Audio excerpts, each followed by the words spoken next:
This entire realm is, as I stated, controlled by Enki and his Archons, and all of the Isbis there are under a brutal form of martial law. There is absolutely significantly less freedom in this afterlife realm than in our physical world. The Codega is a guide and a storyteller, escorting you through the night, lighting the way, warding off thieves, ghosts, demons, and other oddities. Along the journey, his companions would often share with him the most curious of stories that he'd record in his Codex. Perhaps you just might find yourself traveling with the Codega and sharing one of yours.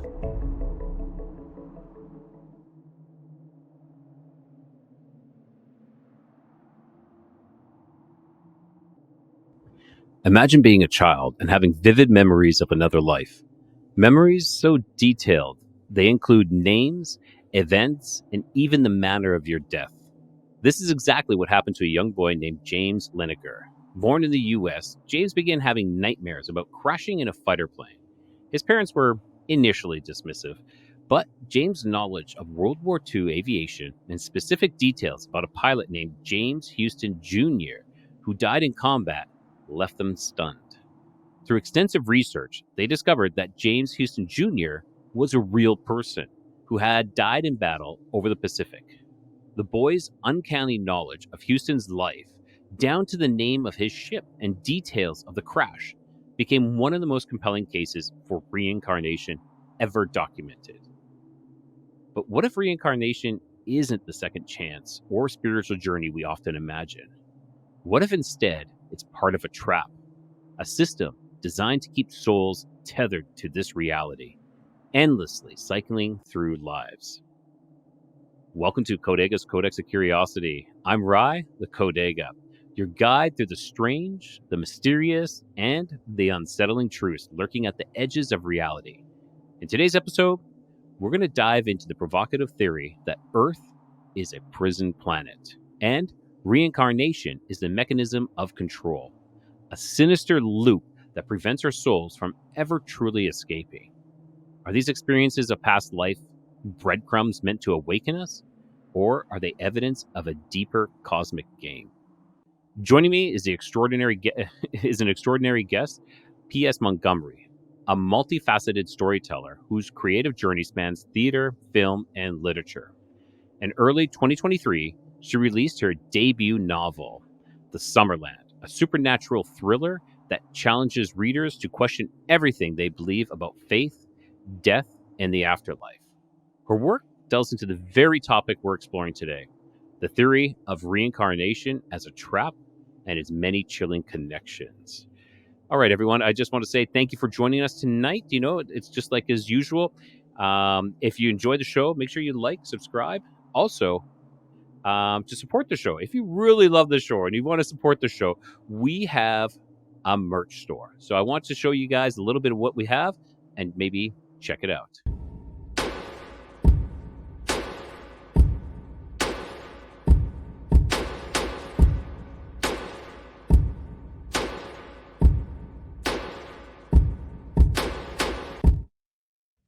All right, let's get to it and welcome P.S. Montgomery to Codega's Codex of Curiosity. All right, Sasha, welcome to Codega's Codex of Curiosities. Hi, thank you for having me on. Thank you. Yes, thank you so much for coming on. I know we have a very different topic, one that I was seeking information on, and I went into a subreddit and Reddit, and Reddit seems to be my go-to lately, and I'm just finding amazing people with some very informative information. And that sounds terrible. Informative information. Well, isn't information informative as it is always?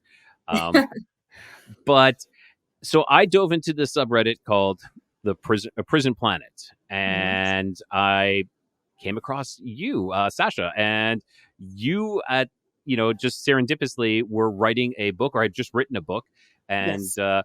well, let's hear a little bit about that. So tell us, actually, before we jump too far, tell our listeners and our viewers a little bit about yourself and where they can find you. Okay, well, just as you stated in your intro, I am an educator and a storyteller. I have done a lot of short films that were shot locally around my hometown, as well as social media content. And then, as you stated, I was around 2023, based on the experiences that I had. I did embark on writing this novel because I knew that with my experiences, I had to get the story out. And so I wrote the Summerland, and it will actually be out by the time your listeners watch this video. It will be already out. It will be on Lulu, on ebook, and on Amazon in paperback, I'm sorry.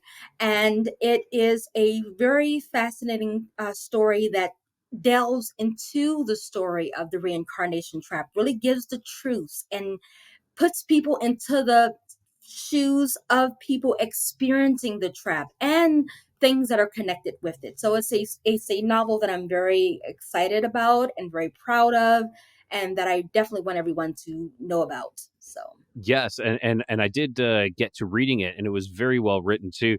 oh, I, thank you. I would say a little bit of a shock to someone who, you know, has grown up religious, and it was like it comes from a different angle, that's for sure. And there's definitely some things that I can 100% relate to, but there's some other things that might be a little hard pill to swallow for Yes. many. Yes.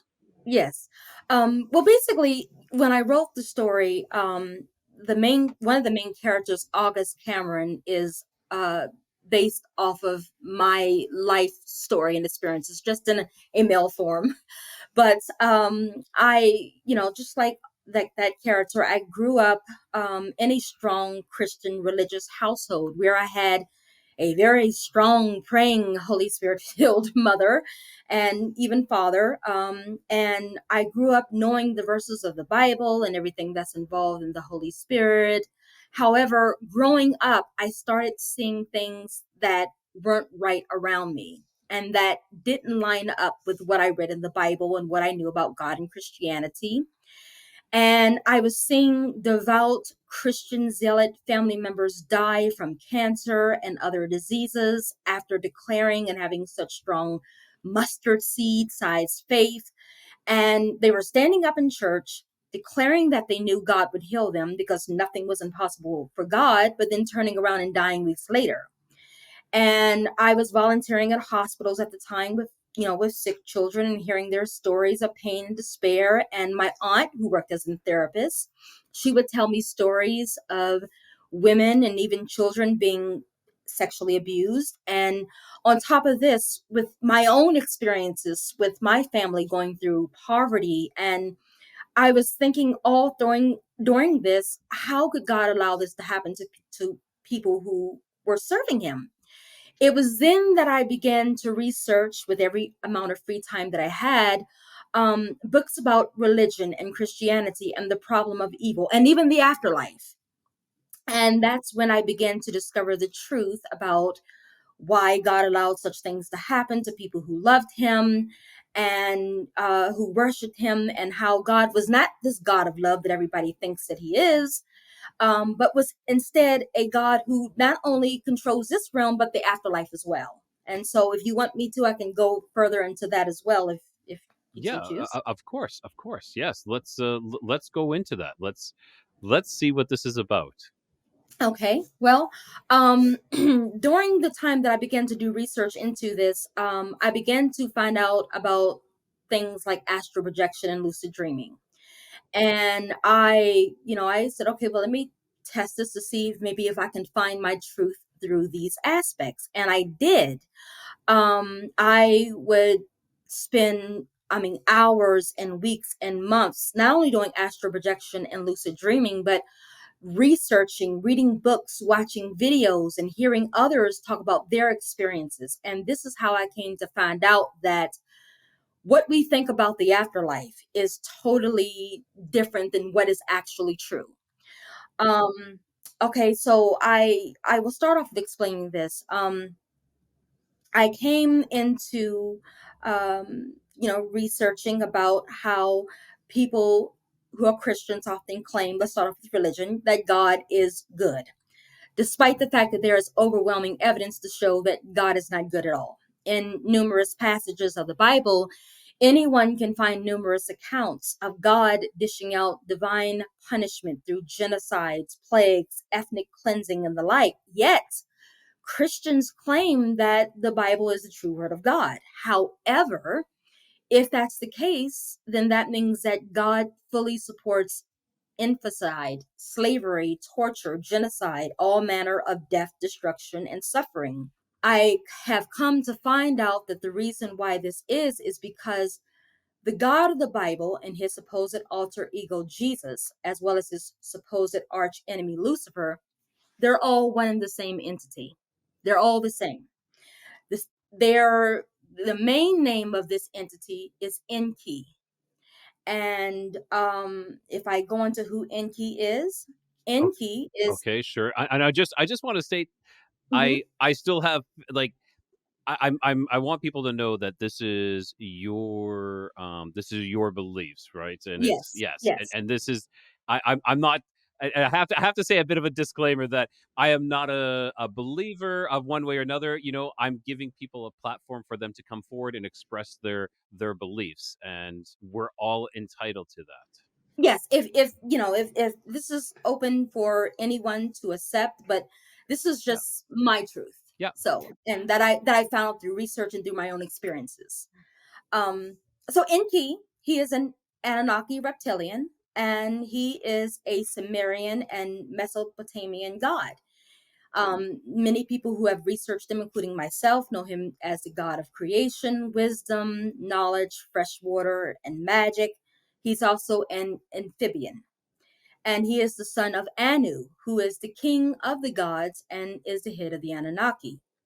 Enki has a brother named Enlil, and is strongly believed by a lot of people, including myself, who have researched into both Enki and Enlil, that both Enki and Enlil have a long rivalry against each other. Both are in battle over who's going to be the one in control over mankind underneath their father Anu. Not a lot of people realize this. And now, from how I've researched it and understand it, Enki is a deity who has multiple personalities, and he is totally malevolent. He is insane. He's not a, like I said, he's not a benevolent god. He's very malevolent. He's the one that genetically engineered humans after the Great Flood, or as it's called, the Great Deluge. And from how I understand it, from hours of research, contrary to what a lot of people believe, none of the Anunnaki, Enki, Enlil, nor Anu, none of them care about humans. It's just a battle over who's going to control humans. And before I get back to Enki, let me go over to Enlil. Enlil is the one who wanted humans to be created in the first place, simply to do laborious work for him and the rest of his Anunnaki family. And he saw humans as just laborious slaves. However, according to the Epic of Gilgamesh, humans became too problemsome for Enlil, and Enlil became annoyed by the commotion created by the growing population of humans. And so, as a result, Enlil was angered by humans procreating the gods. So, this is why the flood came on. Enlil caused the flood. Now, what Enki did was he saved some of the humans from dying in the flood, which angered Enlil. And Enlil was furious after finding out what Enki had done, and as a result, Enlil swore to never forgive Enki, and the two brothers have been at war ever since.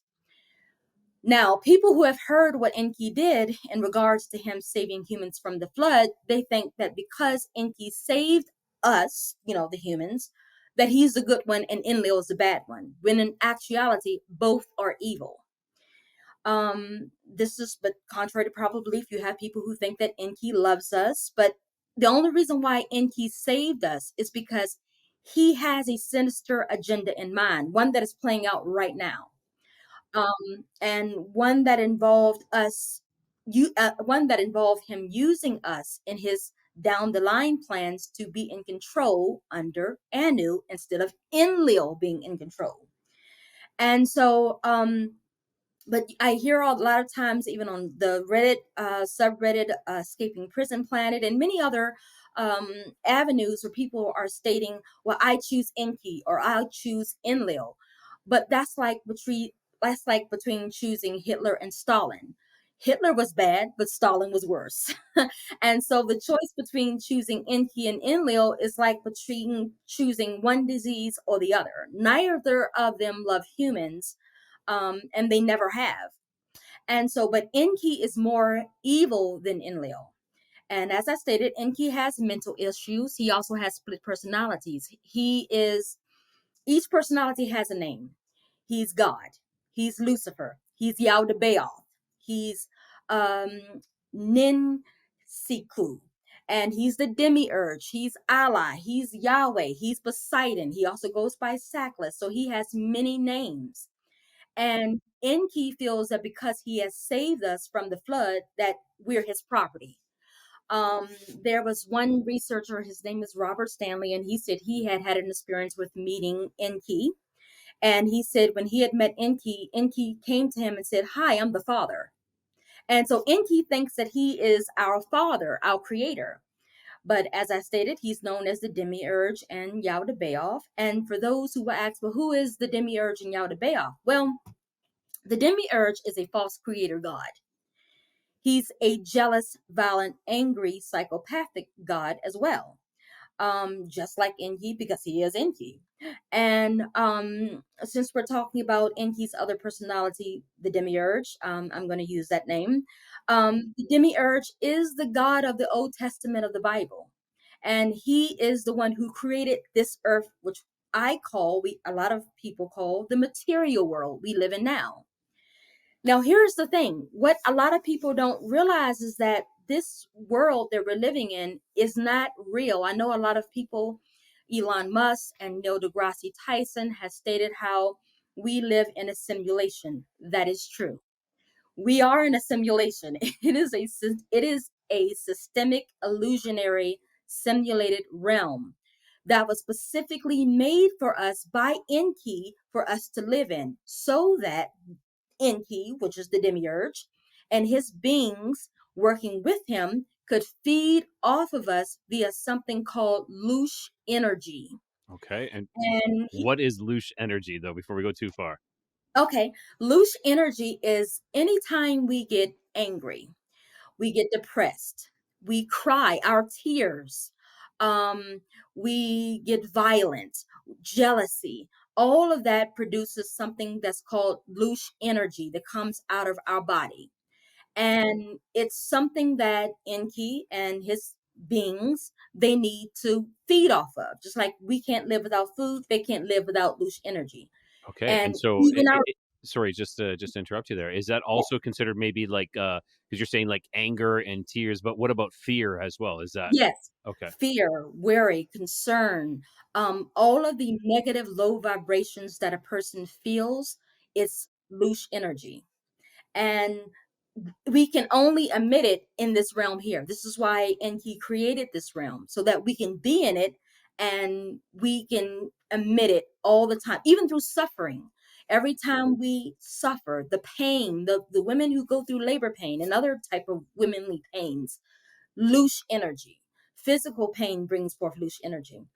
And so, just like Morpheus in the film The Matrix said, we are the batteries, and Enki and his beings working with them are the chargers. We give them their charge via loose energy.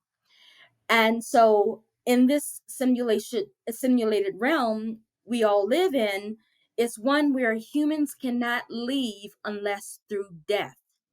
And even after death, they can't leave unless they have awareness of what we're going to eventually talk about, the reincarnation trap. And so the demiurge, who again is Enki, in his most brutal expression, is a powerfully strong evil force. And he has cut all of us off from our higher spiritual power and origins. And the demiurge's goal is to limit our true potential as souls, or as I like to call them, isbies. Okay. And yes, Isbies. And so the demiurge has, as I said, beings working with him. And legion of entities are called Archons.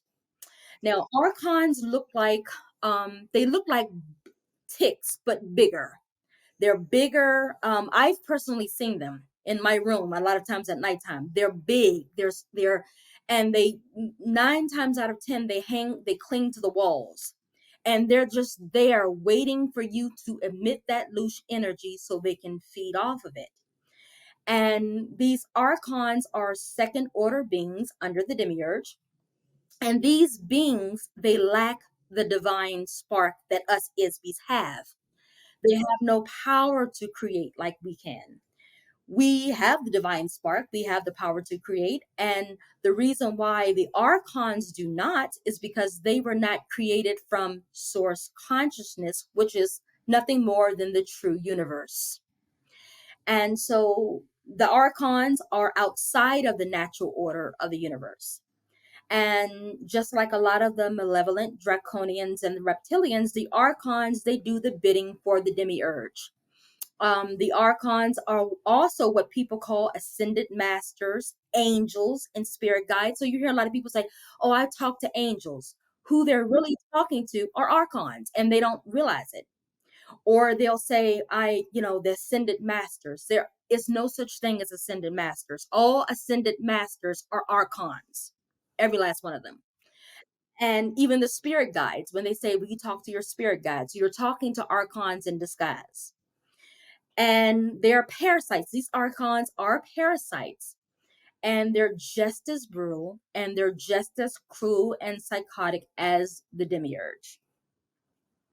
So, now for those who will ask what loosh energy is, again, anything negative is loosh energy. That's where that comes from. Loosh energy also comes from racism. This is why the government factions, they want to keep people divided over race, because when you are divided over race, you're emitting a large amount of loosh energy. And this is why they want to keep people fighting and all of these things like that. And it all is under the instruction, approval, and control of the demiurge. Now, what people also don't realize is that the demiurge and the archons, they created every religion on this earth, including Christianity. And this is another way of them collecting loosh energy. Every time someone worships one of these religions, goes to church, goes to mosque, practices any of these religions, they are emitting loosh energy. The demiurge and the archons had their earthly puppets, which is the Vatican, the Catholic Church, to create the Bible and the Quran to further lure people into practicing and worshiping religions that they, the demiurge and the archons, created. This is why the Bible has so many violent things in it, such as sexual abuse, jealousy, violence, the condoning of slavery, and other atrocities. Because the Bible is not only the blueprint for the archons and the demiurge, but it's also the story of the demiurge. Everything of how the God of the Old Testament is, that's how the demiurge is. And so every time someone worships one of these religions, they're emitting the loosh energy. So if you have any questions, or do you want me to continue, or? No, I like I can relate to definitely demons and as you would say maybe archons, but I would call them possibly demons, feeding Mhm. off our negativity, our fear, and that I think that's something that many people can get behind and will say Yes, yes. And again, the other side of it, I would say, is very difficult for many people to accept, or not necessarily to accept, or just to to believe. but yes, but I like a lot of what you're talking now. Like, I'm like, yes, I can relate to a lot of this, like this constant creation of a fear world, that we're right, we're right. constantly living in this fear, and this it's Mhm. 24/7 now. And Yes, this separation, this division upon division upon division, not only are they dividing us by race, like then within each race, then they're making more divisions within there, and yes, it's clearly noticeable. Like for me, it's being in what I do, and all I see, I some people call it conspiracy theories, but I just say, well, it's the 6 months of a conspiracy theory and it becomes true is what's exactly. happening. So, but yes, please continue. Please continue. Yes. And just to, piggyback off of what you're saying, Hmm. exactly. If people look around their world, they can see that things aren't necessarily right.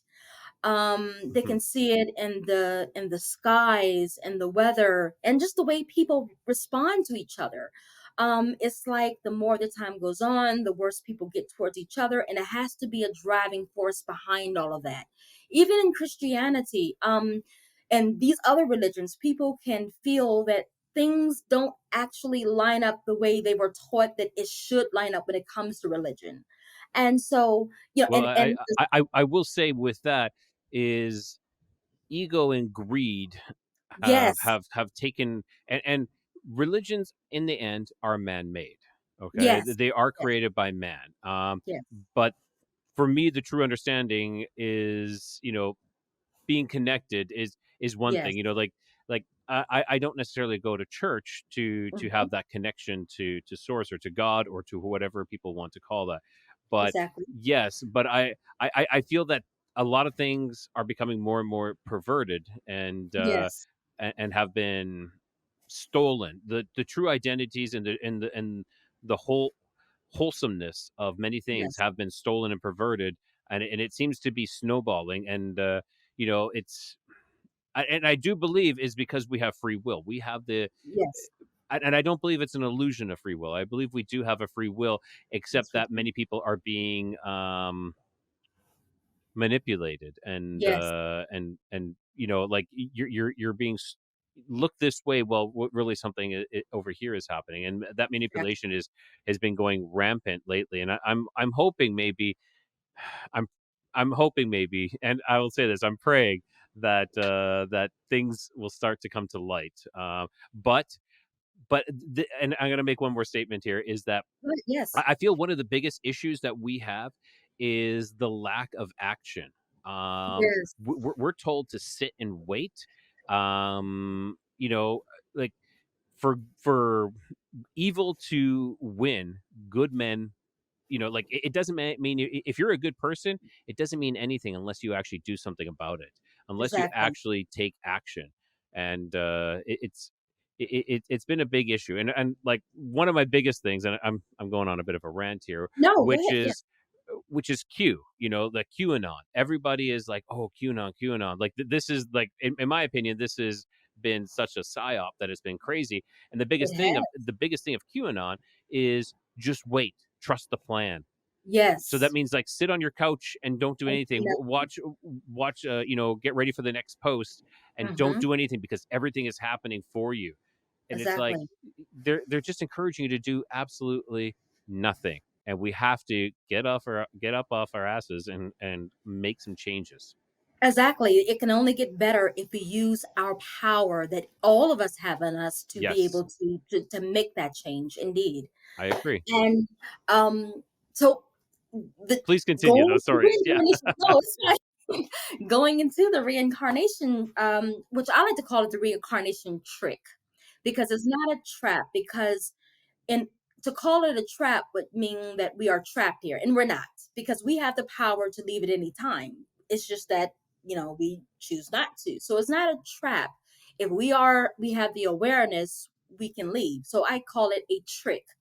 And so everybody has heard, that they've seen the movie Poltergeist, and they've heard Carol Ann go into the light, and don't go into the light, and we've heard how, if a lot of people who are of the religious spectrum, they have heard it that if when they die, if they're good, they go to heaven, or if they're bad, they go to hell. Or some who have even had near death experiences have even seen the white light or a white tunnel of light, and they have seen the angels and the Messiah and passed on loved ones in the midst of the light or in the midst of the white tunnel. Okay, but here's the thing: the religious Messiah, the angels, the passed on loved ones, all of that people see, it's all fake illusions to get that person to agree to go into the white light.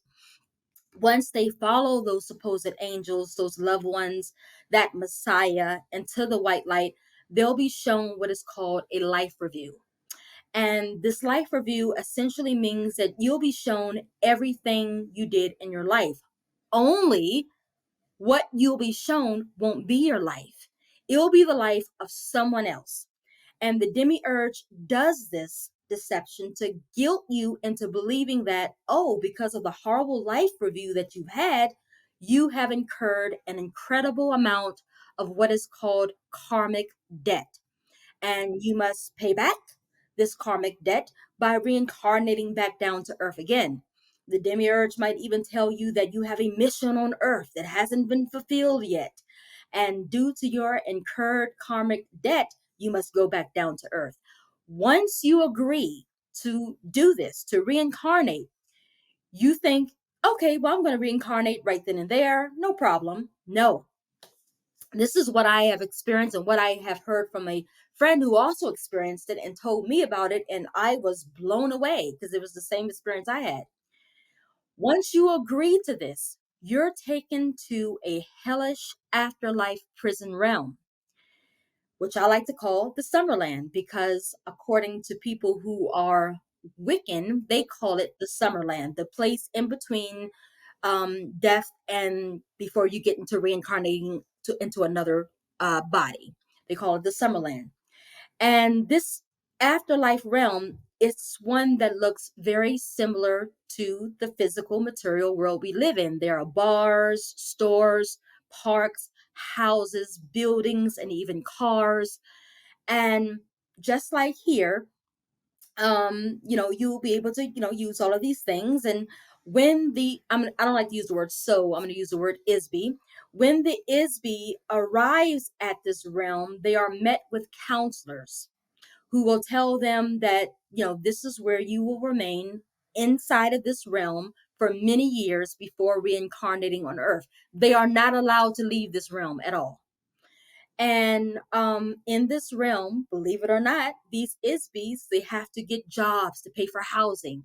They have to buy food, which would be like, well, why would you need food? You're dead. But Enki, who is in control of this realm, has made it so your ISB will get hungry in this realm so that you have to work to get everything you need, just like here on Earth. Um, and he has made it so that you can feel physical pains. Every type of physical pain that you had here on earth, you'll be able to feel in that realm. Physical sensations, all of your senses work in that realm. And the astral body, of course, is much lighter than the dense physical body, but you can still take a significant injury, like if you do something within that realm that Enki doesn't like, and he decides to have his what they call astral law enforcement soldiers to beat you into punishment, you will be able to feel the pains and have an injury from it. And you're saying, well, I'm in an ethereal form. How it happens. And in this realm, you'll see people engaging in brutal, violent, bloody fights. You'll see people having twisted, occultic like, and even bloodied sex everywhere. This is what I saw in my dream one night, and I shared it with my friend. He said, oh my God, I've been having the same dream every time I astral project. And he was on Reddit talking about it in several posts as well. And in this realm, every ISB is mandated to attend what is called regular sessions, where they are told about their life mistakes and the creation of karmic debt. But all of it is lies. This entire realm is, as I stated, controlled by Enki and his Archons, and all of the ISBs there are under a brutal form of martial law. There is absolutely significantly less freedom in this afterlife realm than in our physical world. Along with the malevolent draconians and reptilians that Enki has working with them there, he also has some of the malevolent Isbis, the ones who were here alive on Earth, who were killers, um, rapists, criminals, the evilly psychotic people. They are working in that realm as astral law enforcement. And the job of these astral law enforcement officers is to quickly and brutally beat anyone who gets out of line or questions what is called the Archon hierarchy and Enki. The ISBs are constantly told to not get out of line and to never question anything. And that if they do, they are going to be brutally assaulted. They are never to practice their abilities. And I'm going to get into what abilities means in a few minutes. But these ISBs, they have abilities. They can shapeshift. They can teleport. They can actually get themselves out of that realm if they wanted to. But the second, not the minute, the second that they try to attempt to use those abilities, the astral law enforcement comes on the scene and they are brutally beaten. And before I go further, I just want to state this came to me one night. I was asleep, and I had actually astral projected. I didn't even know I was astral projecting. I had done this on my own, and I was in this realm, and I saw it. The streets were dusty and gray, and it was this big net just all around the whole entire atmosphere. But the net was big, and it had holes in like Swiss cheese, and you could see electricity going through the net like every few seconds. And there were bars and stores and buildings, and you could see the isbis, the souls of people walking around, and that they looked transparent, but they weren't. And you saw the astral law enforcement officers who were the draconians and the reptilians, and they were walking to and from. And it was just, you saw the dogs in the alleys and they were fighting each other, but it was blood everywhere. And then during the dream, they had a time where all of the Isbis were required to start attacking each other violently. And if they didn't do it, they would be punished. And it was done so that Enki, who is the demiurge, and his reptilians and archons and draconians could get the loosh energy from the fighting that was there. It was terrible. And when I woke up screaming, and my mother had came in and said, "What happened?" And I told her the whole story. And then later in the week, I had met my friend, and he has done astral projection numerous times. And he said, Miss PS, he said, well, he called me Sasha. He said, Sasha, I've been having the same thing. It's amazing. You finally see it too. And so he's been going on Reddit and Astro Rocker, and he's been talking about this and trying to warn people that this is what's going on. And so they will, Enki and his archons will send these SBs through all types of torture while there, not only just the beatings, animal attacks. And then if you get really rebellious, now here's the thing that really shocked me that I also saw during the dream. If you get really rebellious, Enki and his archons will send you down to another one of his realms. Only this realm is called, and I'm hoping I'm pronouncing the word right, Klipoth. Klipoth, Klipoth. And what Enki has done, this is how insane this deity is. He has taken the biblical version of hell and turned it into this realm to send people to. The I believe it's called the Dante's Inferno, the 9 levels. That's exactly what you yes, that's exactly what you see in this realm. The only thing is that you're not sent there for any type of sins. You're not sent there because you turned against God. No, you're sent there because you disobeyed Enki and his archons, and he wants you to suffer more, so he sends you there. Oh, then when it comes time to reincarnate, you thinking, okay, well, finally the torture ends. I'm going to reincarnate. No, because then you are strapped to a slab. And how I saw it in my dream, it was a huge device, gigantic device. And you're slapped on the slab. And then you have electrodes that are mounted onto the Isby's head. And then the Isby is shocked with thousands upon thousands of strong, surging electricity, which is unbelievably painful. The friend that who has astral projected there many times, he said even being there, you can feel, even if it's not happening to you, just being there, you can feel the pain. It is painfully equivalent to being fried in an electric chair. And this is how they reincarnate the Isby into another body. The Isby is then shot into another baby body who is born all over again. And if anybody, I do want to say this, people who may say, oh, but this can't be true, this is all lies, all you have to do is astral project to go there. And this is what my friend has said, all you have to do is astral project. And many people who have astral projected, we have talked to other people who have astral projected to this realm, and they've said, I've seen it too, I've seen it too, it's there. And Now, so sorry to interrupt there. yes.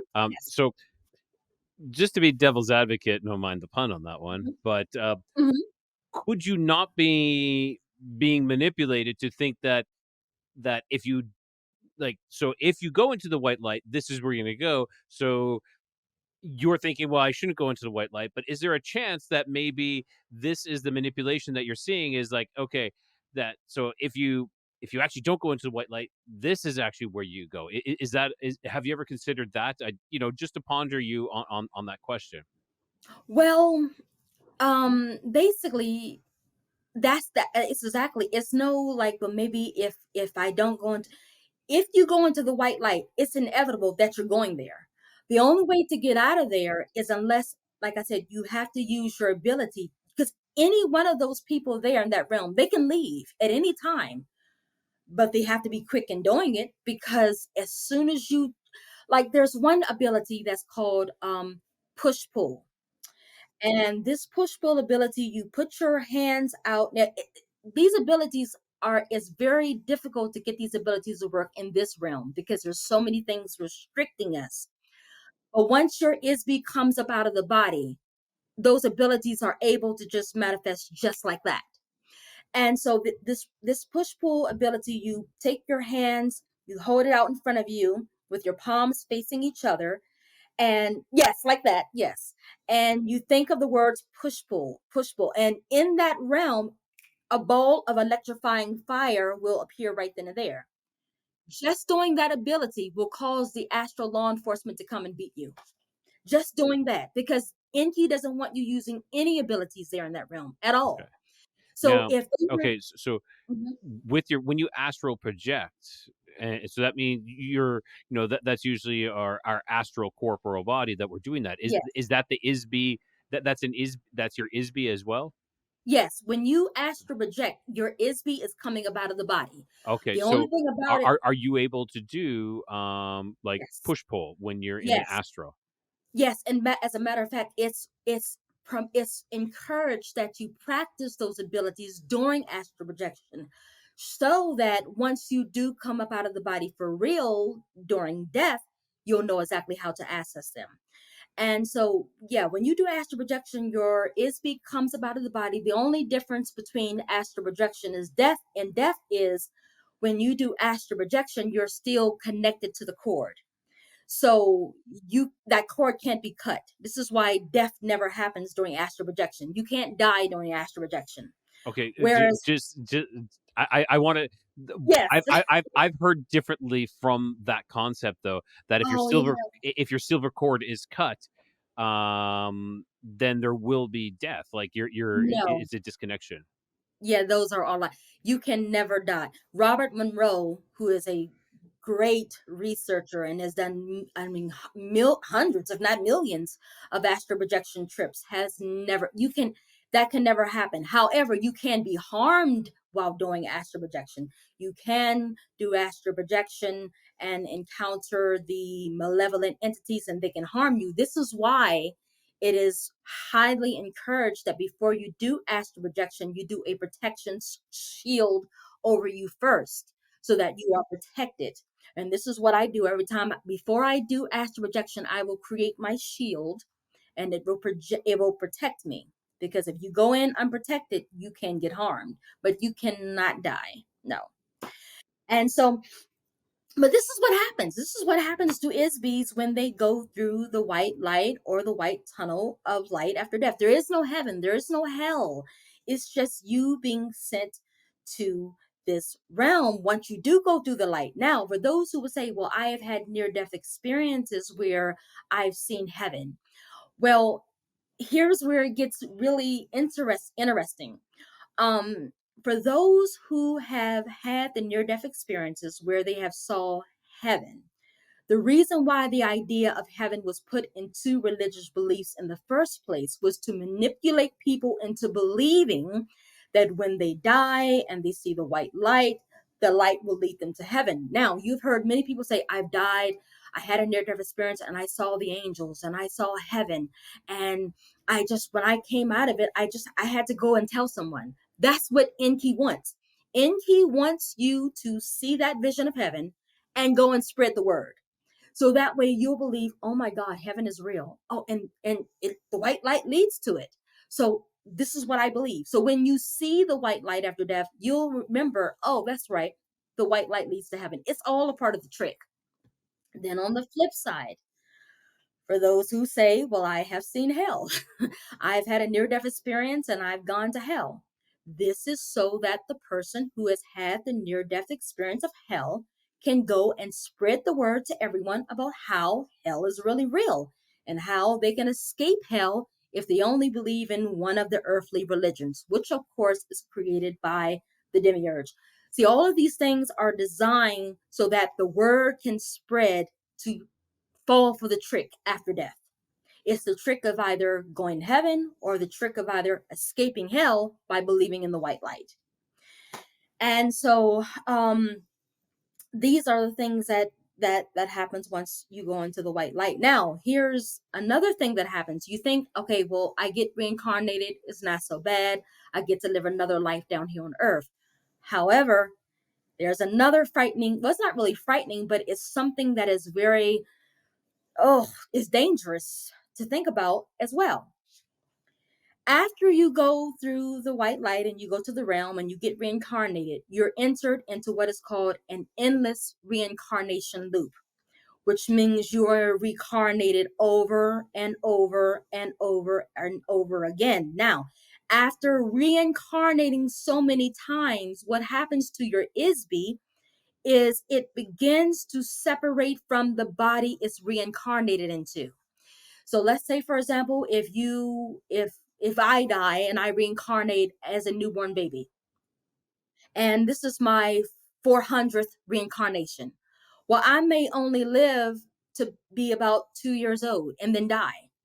And then the next time I may reincarnate into another body and I may only live 6 months and die. It's because of the fact that the Isby is beginning to separate from the body it's reincarnated into, thus making the reincarnated lives end shorter and shorter because the Isby no longer has the energy to reincarnate. And as a result, what happens then is begins to disintegrate. And when that happens, Enki and his Archons, as well as the malevolent draconians and reptilians with him, will eat up what is left of that Isby, meaning that Isby will no longer exist, period. Now, how I found out this was by talking to someone who actually had this almost happen to him. He had gone through an experience where he had been reincarnated over and over and over and over and over again. And then finally, what was happening was that each time he was reincarnating into a life, the life would get shorter and shorter and shorter. And then finally, when he ended up back on the reincarnation table, he discovered that his Isby was separating from the body he was reincarnated into, and he was about to become devoured by the Archons and Enki until, from what he said, this light came in and intervened. And when he talks about, and I have this video on my website where he talks about this, and you can hear the emotion in his voice because it was a very frightening thing. So for those who think, well, when I reincarnate, it'll be fine. I'll just live another life. No, because after reincarnating so many times, when your ISB can't do it anymore, then you will get devoured, period.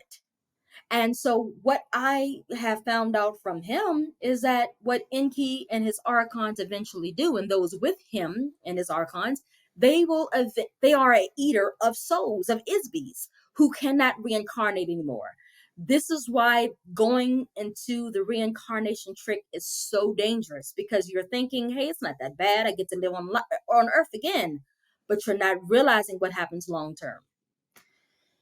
So, yeah, that's one part of it. And then getting into the soul contracts, there's that. The soul contracts is where before I get into the soul contracts, I do want to state as well, this is why, if you know almost every baby on this earth, when they're born, they're screaming and crying. And you're wondering, why are they born crying? They're screaming and crying their eyes out, because they know that they have been put into, that's that Isby inside of that baby body, knowing, excuse my language, damn it, I'm born again, and I'm doing this all over again. And I have even seen videos online of babies, and these are babies that are newborns and just infants in particular, and they're looking at their parents, and the look you can tell on their faces are like, who are you? What am I doing here? And these babies, the earlier the child, the earlier they remember them being reincarnated. But as they grow older, that memories begins to fade. This is why you hear a lot of children say, well, there was one child who said, I was the shipbuilder on Titanic. And he actually drew the Titanic, told his parents everything that happened on the night that Titanic sank. When he got older, he remembered none of it. Because when you are young, you can remember all of that. And he even remembered being reincarnated. I remember seeing the light, and then I was in the womb. And see, they remember it when they're young, but when they get older, it fades away. And so this is why babies, when they're born, they're crying, because they know that they are being reincarnated. They've been reincarnated again. They're back here again. And so then that leads into soul contracts. There are people who talk about, I have a soul contract. Now, soul contracts are something that is given to an ISB before they are born into this realm. Sometimes the soul contract will have them experiencing a life of poverty, or maybe experiencing a life of sexual abuse, or experiencing a life of bullying or violence. And everything in their life will be catered towards what they're supposed to experience. The people that will come into their life will be connected to that experience. And who makes these soul contracts with these ISBs are Enki and his Archons. So contracts are scams to get people to agree into the act of reincarnation. So you may have left a horrible, painful life filled with brutal sexual abuse and painful disease, and then you go into the white light. You go over a soul contract with Enki and his Archons, and they may tell you, okay, in your next life, we'll give you a soul contract where you'll have a much easier life. Just agree to the soul contract and agree to reincarnate. And you agree. And you go into your next reincarnated life. And sure, you may not go through the harsh, brutal tragedies that you went through in your last life, but you'll go through other tragedies that are just as harsh and just as brutal: poverty, homelessness, brutal domestic abuse, and more.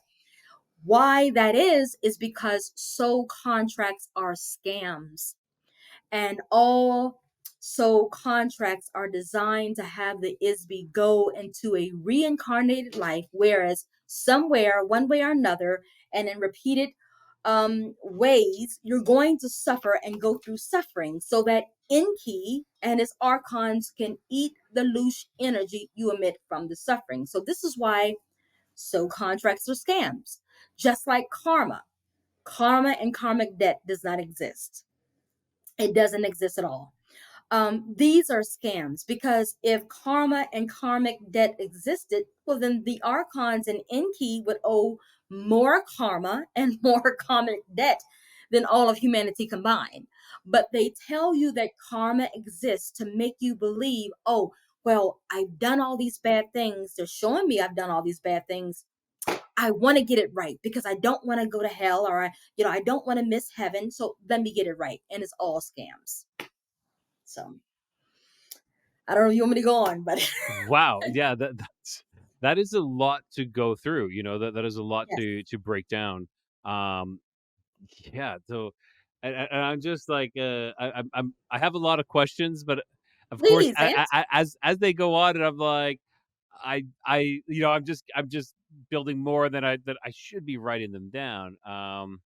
Yeah, it's very interesting, very interesting. Like, and personally myself, from where I come from, I and my beliefs, I do believe that there's these entities out there feeding off of us. I do believe that, like this loosh energy. I've had my own experiences where I feel that the stronger the fear, the more that it ramps up on these entities, because they feed off their fear, exactly like you're saying, Yes, like these archons, I believe, yes. and perhaps some of us might call them demons, or anything along that line. Well, yes. If I may interject, in Please. Christianity, they are called. You're right. In Christianity, they're called demons. In the Muslim religion, they're called jinn, but they're all the Mhm. same thing. They just Yes, have different names. So yes, yes. exactly.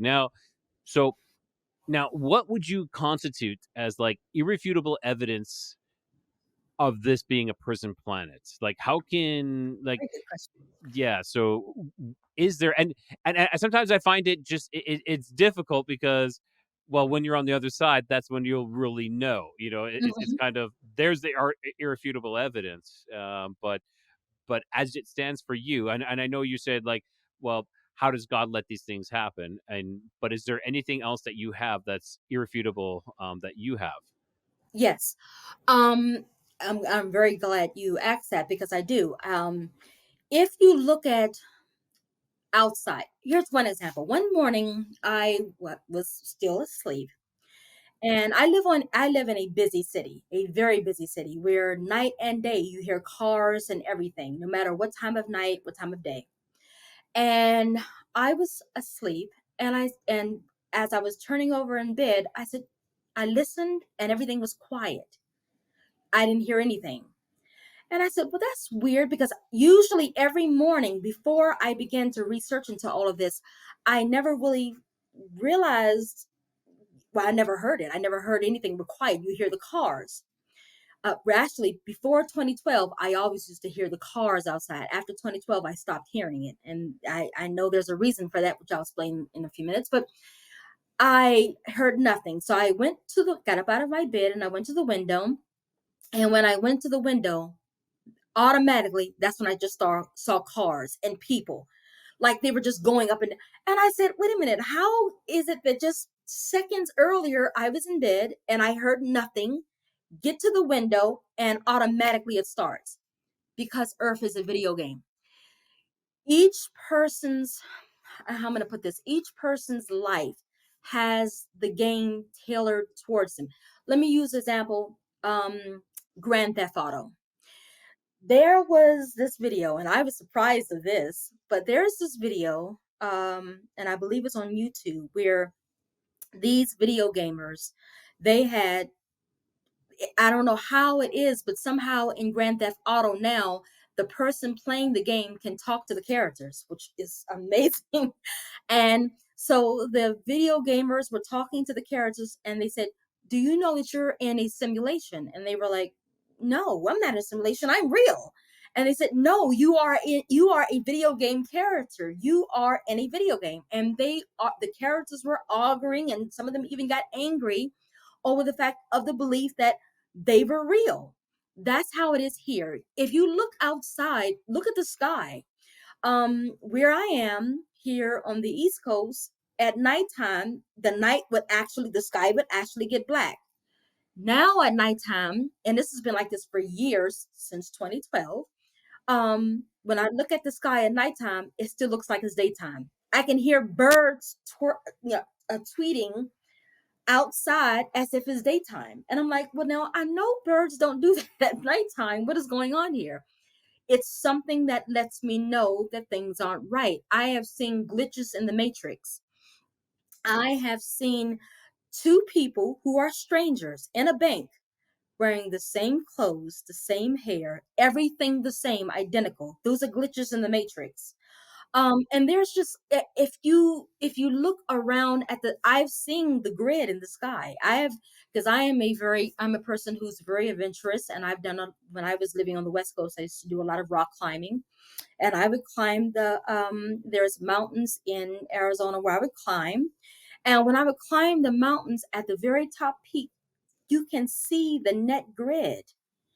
And what does that mean? How are you able to see the net grid if this is a and so all of these things, I've heard stories of people who have even there was one man who built a rocket, and he was going to fly the rocket all the way up, and he to see if this was really a simulation. And from what the news story said, when he flew the rocket all the way up, he ended up crashing right back down, because up there, way above the sky, it is a net that, I mean, it's like that. It's a scene in Hunger Games. It could be what's described as the firmament.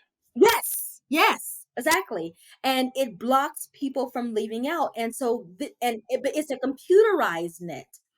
And so these are the things that lets me know that Earth is not, it's not real. It's a very sophisticated video game that is created, whereas it looks real. The trees look real, the homes, the buildings, the condos, the cars, the stars and night, but it's not real. There have been people, and even I've done this. I have taken my camera and videotaped the sun, and you can see little holes in the sun through the camera, as if the sun is on the outside of something projecting through.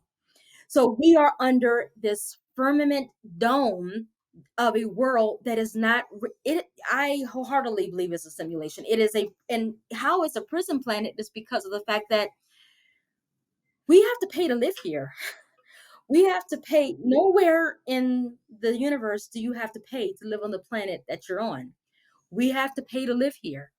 There's more suffering and more violence and horror here than in a lot of the the planets outside of this universe. This is what lets me know that this is a prison planet, because the worst of the worst are here.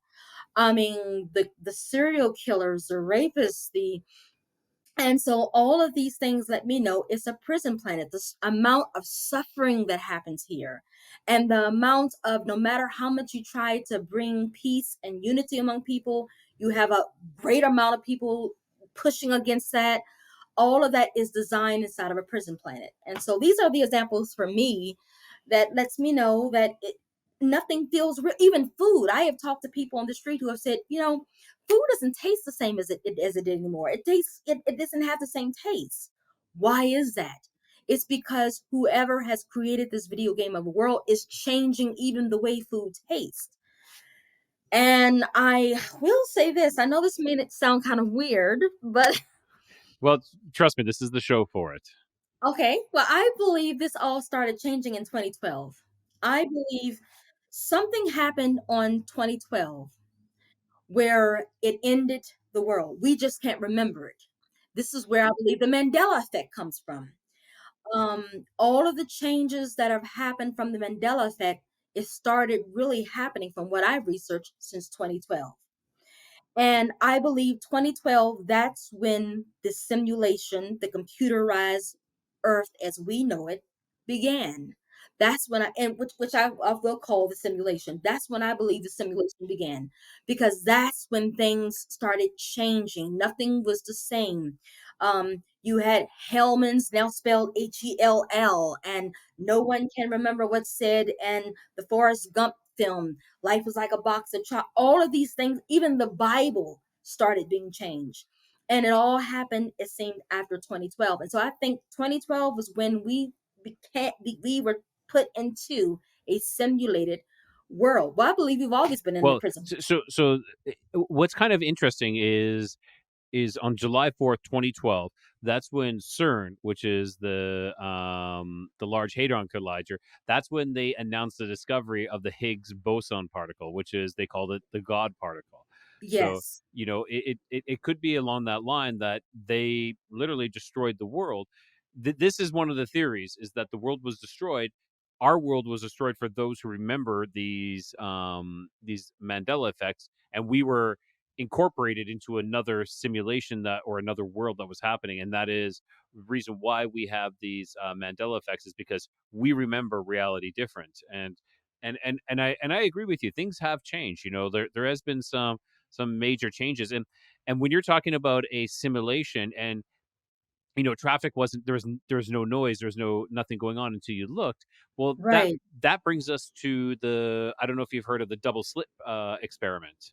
um Yes, I have. Yes. yeah, so the double slit experiment, for those who don't know, is when these electrons and photons were observed, they acted like they should, but when they weren't observed, they acted in a way that they shouldn't be acting. Yes. So Yes. I have said this for a while, and you're talking dreams. That's kind of up my alley. I have some very prophetic dreams. One of them was, the dreamer creates the reality. The dreamer creates reality, and I literally said that in my dream, to some people who I told them that they're in a matrix. And I said, they're like, well, what is real? And I said, well, the dreamer is Exactly. real. The dreamer is one who creates the reality. So yeah. Right. And then and to continue with what you were saying as well, um that's true. I have even I've heard of experiences of people. There was one experience I saw.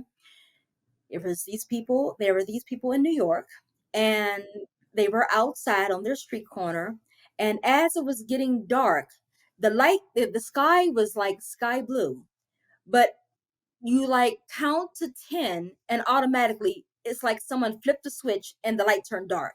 I mean, the sky turned dark, and everybody on the street corner in the video, they were, oh my God, what happened? And it just automatically turned dark. So when And did that happen? Sorry. oh, this happened about 2 years ago. Yes, two Okay. years ago. Okay. Okay. And I believe if you look on TikTok, you'll find it on TikTok. And it was in New York, and the sky was darkest blue, but it was still light out, and automatically, as if someone just flipped a light switch, it just went dark. And when I saw that, I said, "Oh my God, there's another sign that it has to be a simulation. How could it just become dark just like within a snap of a finger?" And so that's another example that lets me know that this is a simulation. But with it being a prison planet, as I stated, it's more of a push towards being, encouraging the low vibrational energy here than anywhere else. Even with us humans as ISBs, the fact that we cannot utilize our abilities here, that should let us know this is a prison. And we have abilities, and I'm going to get into that in a few minutes. But we have amazing abilities. And the fact that everything that is wrong, everything that is evil is what's pushed here. We even have factions of the government that worships the evilness. That lets me know it's a prison planet. And so, and it's a prison planet that is controlled and created by Enki. And now Enki also has a son named Marduk. And if you think Enki is bad, Marduk is worse. Marduk is the one who is Satan, because Lucifer and Satan are not the same. And so, yes, and so Marduk is Satan. He's also known as Saturn, and Marduk is more insane than Enki is. And so both of them, they're the ones that are running underneath their puppets, their runners, this realm. And so, like I said, it's a lot for people to, people who are listening to this may say, whoa, this is a lot of information to intake. But it took me years to research and find out all of these things. And I also had a great teacher, Wes Penray. He was the greatest, and he has taught me a whole lot when others were kind of, well, basically, keeping their information hidden. Wes Penray was giving me a lot of information, and then again from my own experiences.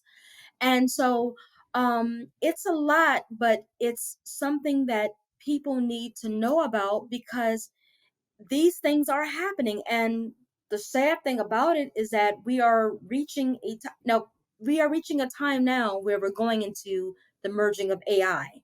Yes. Yep. And this is Enki's agenda as well. This is one of Enki's biggest agendas. But before, And you said Enki is Lucifer, correct? Is that yes, okay? Yes, yes, and that makes complete sense for me because there is definitely a difference between Luciferianism and Satanism.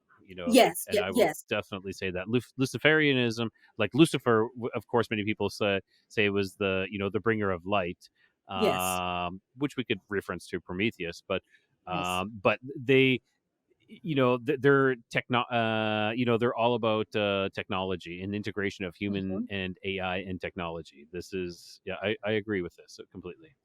Yes, Enki is he is Lucifer, um, and but and his mind he thinks, well, I'm Lucifer, but I'm the good guy. You know, I'm doing this because in his mind he thinks what he's doing is right. I created you, so of course I should feed off your energy, and of course but he is insane. And I will say this for people who ask, well, how did he get insane? Now, this is what I have heard when I read a book some years back. And this in this book, there was this man, the name escapes me, my Okay, apologies. no, that's all right, that's all right. But this in this book, he claimed to have channeled with these beings who had told him that how Enki got to be insane in this way was because he went to a forbidden zone that his father Anu and the rest of his family told him not to go because no one was to go to this forbidden zone because anyone who goes to this forbidden zone, they automatically come out, I mean, insane. And he went anyway. And when Enki went into this forbidden zone, he went insane. He went homicidally mad insane. And while in this forbidden zone, this is how he created the beings called the Archons. And when he came out of that forbidden zone, that's when he began to wreak havoc. And so um, that's how it is believed that Enki became to be the evil being that he was. Now, not saying that the rest of his family are not, because let me state this, every last one of the Anunnaki do not like humans at all. Um, there is this group, and they are called the Hebrew Israelites, and they believe that the Anunnaki are coming back to break bread with them. This is not the case. The Anunnaki do not care about humans. They are very malevolent to humans. The only thing they see humans being good for is worshiping them and doing their bidding. So I just wanted to state that's how Enki got to be the way he is. But I do also want to state this before I get into the AI, because this is very important to talk about the AI agenda and how it connects to the reincarnation trap and all of that. Um, I do want to state this as well. There are a lot of people who believe in this ascension to 5D.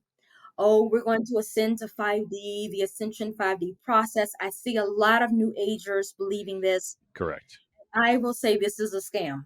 Yes, yeah, This, I can wholeheartedly agree with that. I think New Age itself is a quagmire. It's a scam. It captures people. It's like a quicksand, and it's yeah. But okay, yeah, please continue. Please continue. no, it's a scam because the 5D ascension believers, they believe that all you have to do is wake up and choose whatever reality you wish to live in via thought intention, law of attraction, and you can choose to ascend to that reality, which of course they're stating is 5D. And they believe that with positive thoughts and a positive mindset and affirmations and meditation and just love and light happiness 24/7, we've come from one reality timeline to another. But that is hogwash. I'm sorry to say, but it is, because you can have all the positive thoughts you want. You can do all the meditation and the affirmations and have high vibrations, positivity, love, and light.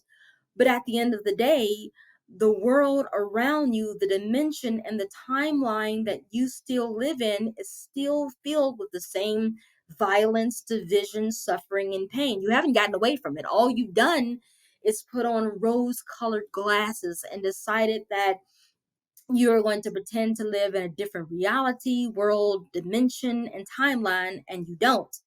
You can think that just by having high vibrations and having and focusing on a positive mindset is all that it will take to escape from this prison realm, but that's not true. You have to do things. You have to focus on the negativity of this realm so you can focus on what not to put your uh put inside your own isby. And so these ascension believers, they didn't, they'd say, oh, we shifted to a new reality or another timeline. They didn't. They just blocked it out for an extended period of time. Because there's no way, and I do want to state this, I've seen a lot of researchers into the reincarnation trap and into the prison planet theory, and they're saying, oh well, you have to be happy 24/7. You have to have a positive mindset. You can't be affected. You can never get angry. You can't get angry, upset, or sad, or depressed, or scared, or worried. You have to be in control of your emotions. But what they fail to understand is that you're in a human body. You're in a physical body, and with you being in this physical body, you're not going to be perfect. You'll never be perfect while being down here. And that's like being in San Quentin for life, but while you're in prison, in that cell, you're pretending you aren't. You're pretending you were paroled from prison and now live on a beach in Hawaii. No. You try your best not to release that loosh energy. You try your best. But there are going to be times when you're going to get upset, when you're going to get sad, when you're going to see everything that's happening in the world around you. You're going to be like, darn, I'm tired of this. It's perfectly normal. And but it's when you get to those times that you start doing the meditation. You get away from everything and everyone, and you get quiet, and you try to bring that back up. But to act like, oh, that'll never happen to me. You're never supposed to let it happen. That's unrealistic because you're in bodies. And so I just wanted to state that as well about that, because I see a lot of people in this realm of the reincarnation trap stating that, love and light 24. It's no way. It's, I mean, unless even Mr. Rogers had a bad day. So, I agree. I agree totally. yeah, Yeah. yeah. And so, but getting to the AI, this is something that is happening now, and that everyone who knows about the reincarnation trap and who knows about the prison planet theory really needs to focus on. Because I am a listener of Howdy Mikowski. He's another one who is a brilliant researcher into the reincarnation trap theory, and he has a lot of great books on it. And he had talked about how, in one interview, how the current simulation we're in is about to end and how it is ending. And he is absolutely correct. I have researched this for myself. As I stated, I believe that since 2012, we have been in this new simulation. And I believe that this new simulation that we have been in since 2012 is about to end. This is why there's violence increasing and racial division increasing and hatred. And on top of this, there has been this uptick of UFO sightings everywhere. And I mean, it's happening everywhere. And this is why. We're getting ready to go into a new simulation. And the thing is, for people who will say, oh, well, great, bring it on, a new world. No, because in this new simulation, there aren't going to be any more humans. As far as humans walking around, driving around, all humans will have uploaded their consciousness to AI bodies. They're already trying to push for this already with Elon Musk, with the Neuralink chip, which is going to turn people into AI, and all of these other things that they're pushing. Don't you want to live longer? Don't you want to live faster? Don't you want to?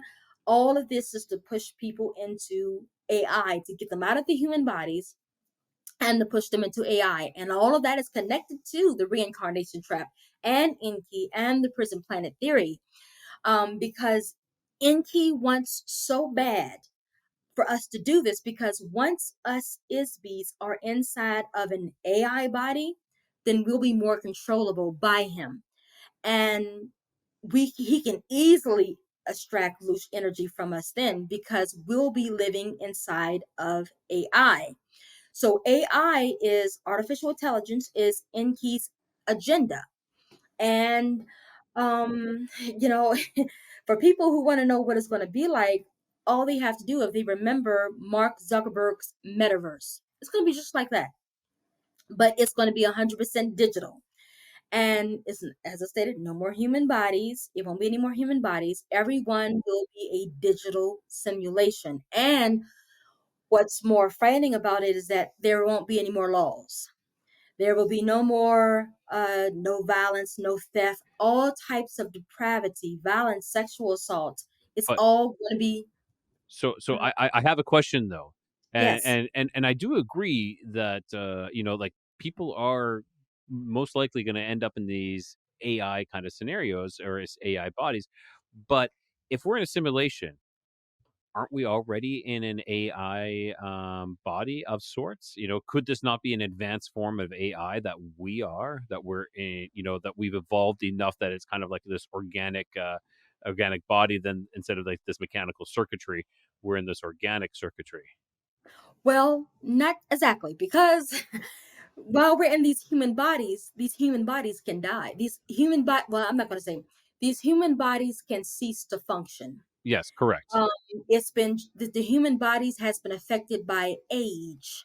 So at a certain age, the human body stops functioning, which means then the soul, the isby, get rid of the soul. The isby has to leave the body, and it has to go through the whole process of going to the realm to await reincarnation and then being reincarnated down here. However, once Enki puts the isby inside of a robotic body, I mean, everything is in is digital, a digital robotic body.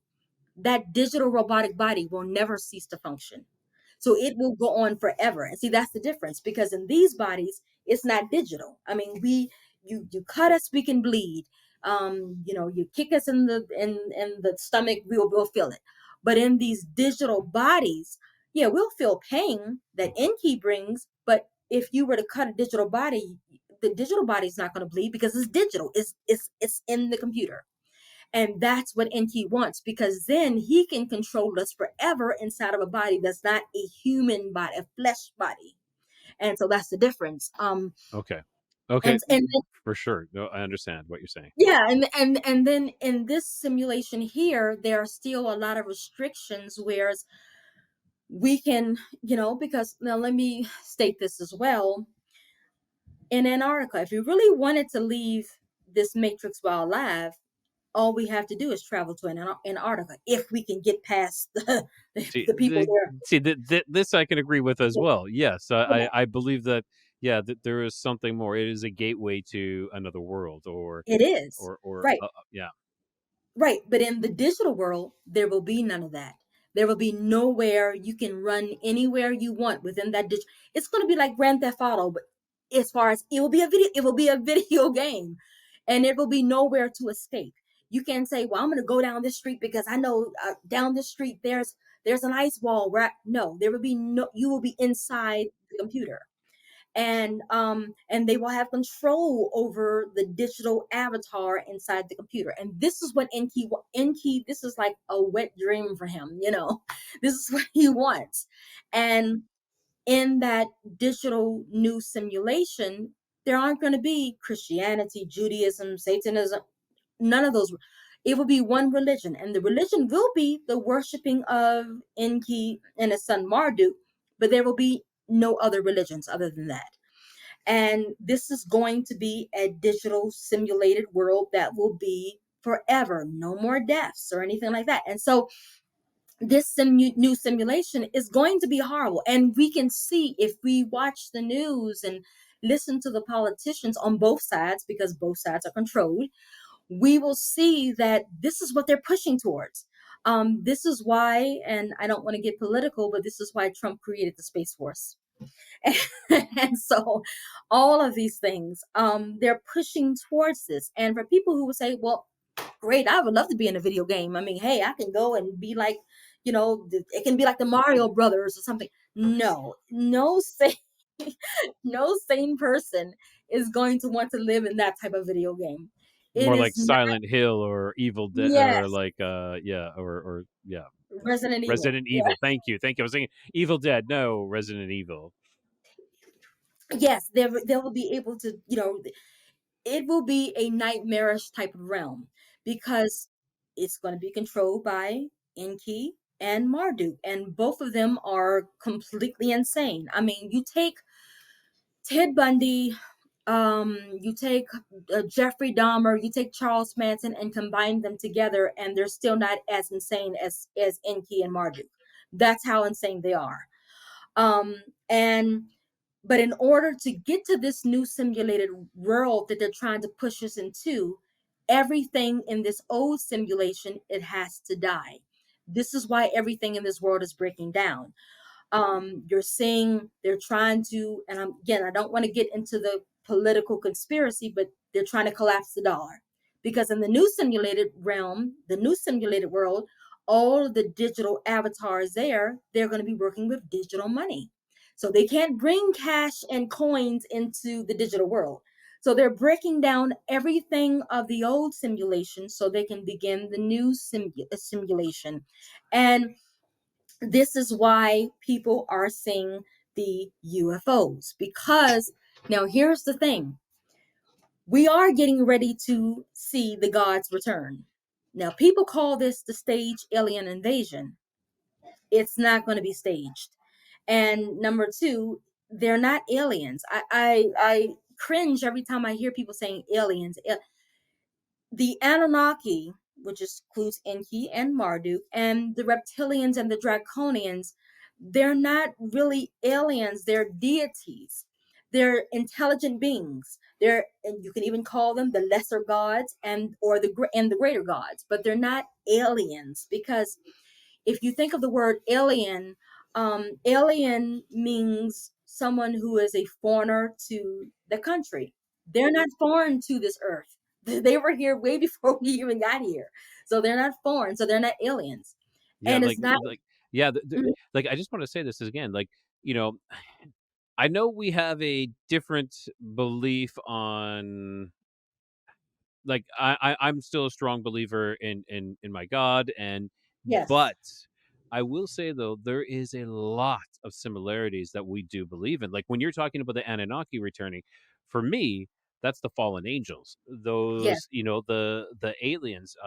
And then we're talking the grays. Everybody's like, oh, Yes. the gray aliens, but the gray aliens are AI. They are an Yes. AI construct that is being Yes. inhabited by disembodied spirits, which are, you know, of and I'm going to talk my stuff here, which was like the Nephilim. The Nephilim Hmm. are, when a Nephilim is killed, their spirit has nowhere to go, and it stays in this realm. It has nowhere to go, so they embody whatever they can. So when we're talking demons, that is a disembodied spirit, and it's embodying anything. It's trying to possess anything. So yeah, I like there is a lot of similarities, and for those who are listening, who are Christian or who are of a faith, and maybe some of this stuff is not for you, but there's a lot of like I think we can come together on a lot of things and agree with a lot of things that you're saying. Well, I would encourage even Christians, if they want to be Christians, that's great. Just keep an open mind when you do cross over. Just think, well, even if heaven, okay, even if I'm a Christian, I believe in heaven, but let me not go into this white light. Let me see what may happen if I don't go into this white light. Let me try to, because you can be a Christian and still believe in the Anunnaki. Well, I'm a Christian, but I believe the Anunnaki are this. I believe that the prison planet is real because, again, any even Christians can see that. Um, I believe that this is a prison planet. So I would encourage, this message even to Christians, just keep an open mind, about how things aren't right here and there may be additional reasons why. And it's similar to the reasons of Christianity, but it's it's additional reasons why. And so, but yeah, it's not going to be an invasion. It's not going to be an invasion because they can't invade something that the Greys, the Draconians, the Reptilians, and Enki and Marduk, they already have possession of this realm. So they can't enter by force something that they already have in possession of over. So it's not going to be an invasion. This is going to be them returning. And they are going to make their appearance to the world. And it's going to be real. And they're When, not. sorry, when do you believe that that is going to happen? Now, see, that's a good question. See, I don't know. Now, see, it depends. I could come in here and say 2030, 20, but no one really knows. I do say I believe that we are getting close because everything is happening in design towards it. The again, the massive numbers of sightings of these beings. Even the government, they're coming out and giving more disclosure about, which is weird because at one point they said, "Oh, they don't exist," and it's prepping everyone for the time of them coming. I do believe it will be before 2030. I do have that feeling it will be before 2030, but I don't know the exact date. But I do believe it's coming, and I believe it's coming sooner than a lot of people think. And when they come, people think that they're going to come down here and break bread with us and have a tea party and watch Three's Company with us. And it's not going to be, it's not going to be like that. It's going to be, and I mentioned Three's Company, it's my favorite show, but it's going to be, it's going to be where they are going to make their appearance, whereas they're coming to destroy. And this is why the government said, I now from what I have heard from sources, and from my own research as well, Trump was told about this. Trump was told about these beings returning, and he wanted to tell the public, and he was told, tell the public nothing. They're not ready. They're not ready for these beings to come. To know these beings are coming, because if they know, it's going to cause hysteria. Why would it cause hysteria if these beings are coming here in peace? I mean, if these beings are coming here in peace, and like we see on the Budweiser commercials and the little green beings come out there and they're dancing, if it's going to be like that, why would there be hysteria? Because they know that they're coming not for peace, they're coming here to be absolutely malevolent. And that's what these beings are coming here. They're coming here to be malevolent, and it will And be in key. and I Mhm. and I and I can get behind that. I can definitely agree with that. Like when these beings are coming in, and I've heard this multiple times from different sources. People saying, like in around 2030, something big is going to happen, and Yes. yeah, yeah. And now is that just saying this out there? Like we're again not being political, but one of Trump's Mhm. statements was, "I'll be like, this is the last time you'll do an election, or this is I'll be the Yes, last president, or something along that line." he will be Mm, the last president. Yes, indeed, he will be.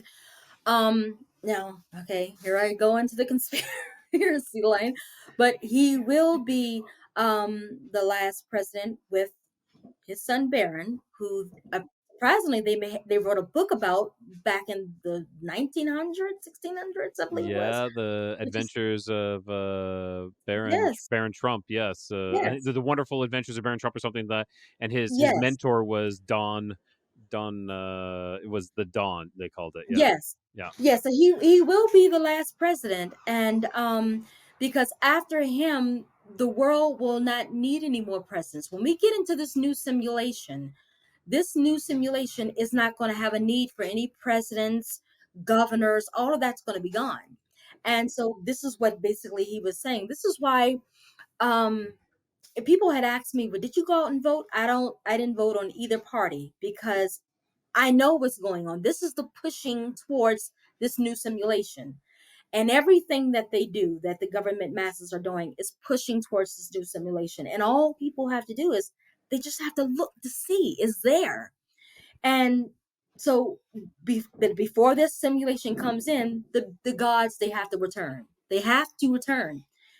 And here's the shocking thing is everyone who decided, I'm going to get chipped. I'm going to get chipped so I can merge myself with AI. They're going to be branded.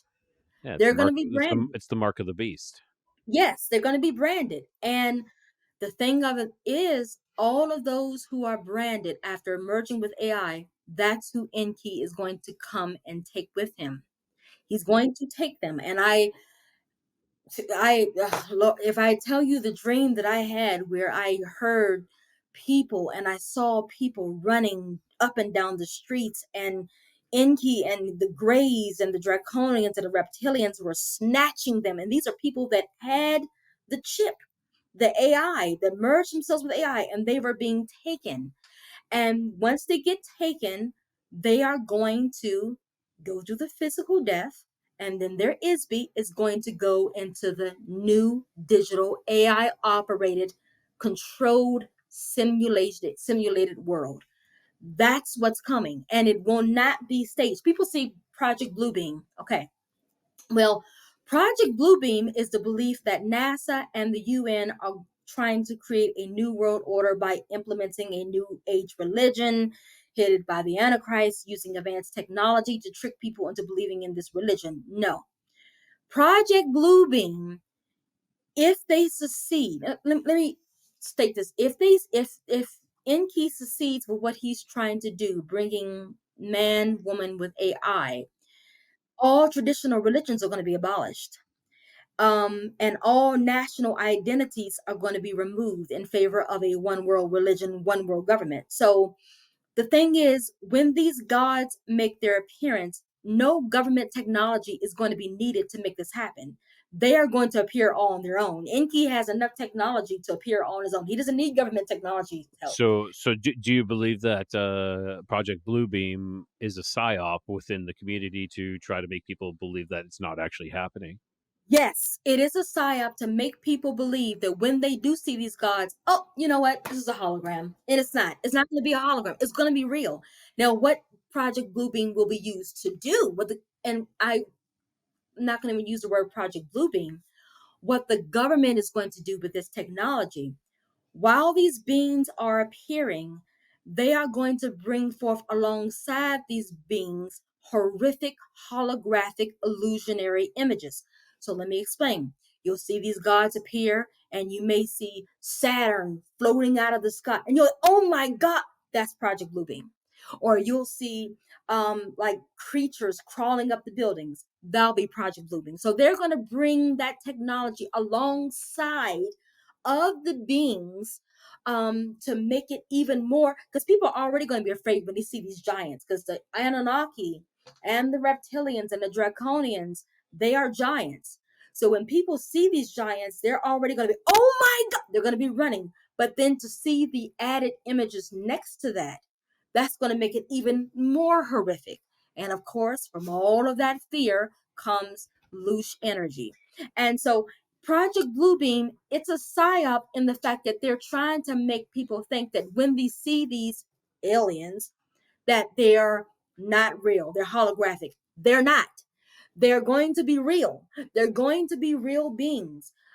Project Bluebeam is going to come in to bring forth the even more added horrific holograms to make people even more afraid. And so that's how that's going to go. But this is why people are seeing UFOs more so now than ever. It's because these beings, Enki, Marduk, I'm sorry, and those with them, they're getting ready. They're setting the scene now with the human public before they appear in grand massive style. And when they do appear, it's going to be horrific. You're going to have people running up and down the streets, screaming, crying, because they've never seen anything like this before. And I do want to say, for people who have, I've seen people, I have talked to people who have drawn pictures of Enki or pictures of Marduk, and they've drawn them looking like muscled up Channing Tatum or Chris Hemsworth or Ryan Reynolds. They're not going to look like they're not going to look like that. They're going to look, because these are malevolent beings. When they come, they're going to look just as they are: evil, psychotic, demented, insane. They're not going to come looking beautiful. And for those who will say, I've heard people say, well, when this happens, I'll just, I'll hide my family, or, or I'll go and hide somewhere. Well, no, not so fast, because Enki, Marduk, and those malevolent beings with them, they know every hiding spot. They have the abilities to look under every rock, inside and behind every mountain. There's not going to be a place to hide from them. And this is what I mean when I said there's a group who believes that when the Anunnaki come back, the Anunnaki, first of all, they believe the Anunnaki is black, which is, the Anunnaki is not tied to any race. They're really not. They're not tied to any race. They are going to get rid of anybody, no matter what race they are, what race, what religion, what creed. They're going to get rid of anybody. And so this is what they're going to do. And they're not coming for for any niceness. They're coming to absolutely destroy.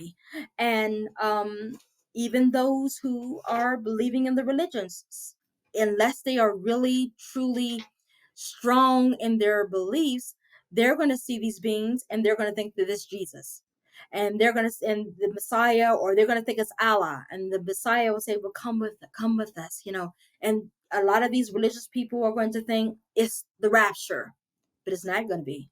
And once they go with the figure looking like the Messiah, what's going to happen is that, again, they are going to go through the physical death, and their ISB is going to go into that new simulated digital world. It's going to be something, but it's coming. This is where the world is headed. This simulation is breaking down. It is ending. This is why we're having even the weather tragedies, because it's breaking down, and this new simulation is coming. My God, it's going to be horrific. Wait, I can't hear you. Oh, you're on mute. I was going to say, wow, that's intense. Yeah, sorry, I forgot I had it mute there. I was coughing and I had muted it, but that is really, really intense and a lot of information. And usually my shows, we only go for an hour, but Oh, that's okay. That's okay. This is great. And like I do want to wrap it up here right away. Is there anything else that you want to bring up, Sasha, yes. before we go? Yeah, Yes, very quickly. I do want to please. say, for those who will ask, well, with all of this information, what do I do? How do I, how should I carry on from here? I want to state this as well. It is very important for people to do research into, and this is even for those who are Christians, research into the reincarnation trick, the afterlife theory. Research into this, read books. By all means, please go and research West Penray, and then learn about these things. And then after learning about these things, you have to do your inner work as well. If you are afraid of anything, learn to start facing your fears, because those same fears that you have, you're going to be confronted with those fears in the afterlife. If you're afraid of dogs, insects, or whatever, start practicing facing those fears.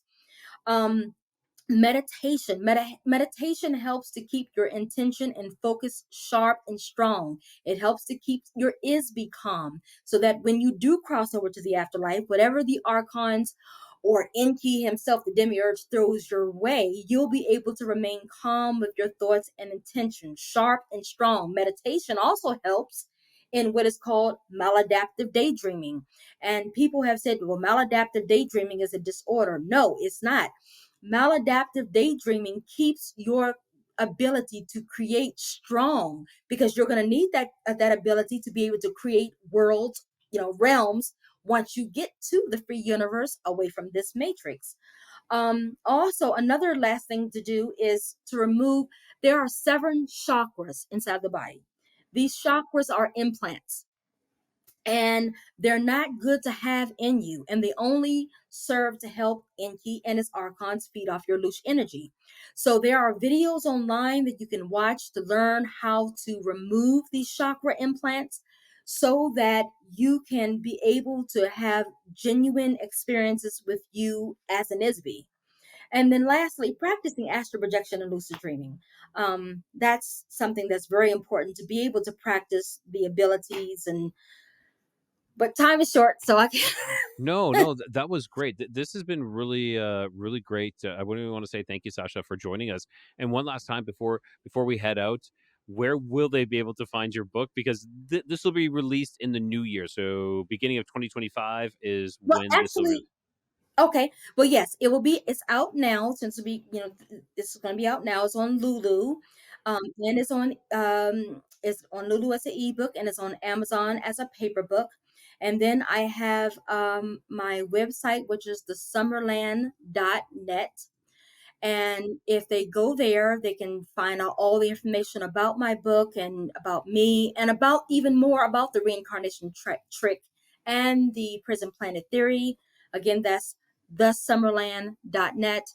And I hope people will buy this book because it really explains more in greater detail about what you should do and what this is all about, why we're all here, who put us here. So, Yeah, and I would say you are a fantastic writer, Sasha. It was very well written. oh, well, thank you very much, and thank you for allowing me to be on your show because a lot of people are willing to bring this topic forth. So I thank you so much. Not a problem. No, I think it's very important that we always have a discussion. There should even if I don't believe in this, or if Yes. someone else doesn't believe in this, we Hmm. always need to have this discussion, because that's what's separating us. Is that, like this alleged, the systematic racism, this dividing Yes. and conquering it, and what they're trying to do is prevent us having a discussion. And Exactly. we have to have these open lines of communication always. And we should Exactly. never ever forget that, in the end, we're all human, and we all need that connection with one another to sit and talk with. And you know if we see things differently, it's okay. It's okay. Yes. It makes us better, greater to have differences. So that's yes, it's beautiful. I Yes. I agree, Sasha. Well, again, thank you so much for coming out tonight. It's been fantastic. Thank you. All right, everyone. That was Sasha with her prison planet, and the reincarnation trick, and her book was the Summerland, or Into the Summerland. I might have messed that up, but you can find it exactly. So down below, I'll have all the links for her book, and go ahead and look into this stuff further. And for me, this was a challenging episode, and it's okay to be challenged. And for those who deeply believe in God, and the idea of a prison planet, or any framework that questions the divine order, can sometimes feel unsettling or even painful. But I want you to remember that faith is not about having all the answers, but about embracing the love and mystery, of a creator who walks with you, or even the uncertainty. So life is undeniably complex, and the challenges we face can feel overwhelming. So if we see life as a journey rather than a sentence, then even the darkest moments can carry seeds of wisdom, hope, and transformation. Your faith is not an anchor that holds you down. It is a lifeline to something greater. Hold on to that. You don't have to resolve every question or embrace every theory to find peace in your belief. If you're questioning or feeling uncertain, know this: doubt does not make your faith weak. It is through doubt and seeking that we often grow. Your journey with all of this, your journey with all its questions and struggles is sacred. You are not alone. And as I always say, everyone, keep your curiosity wandering, keep the light lit, and always find your way home.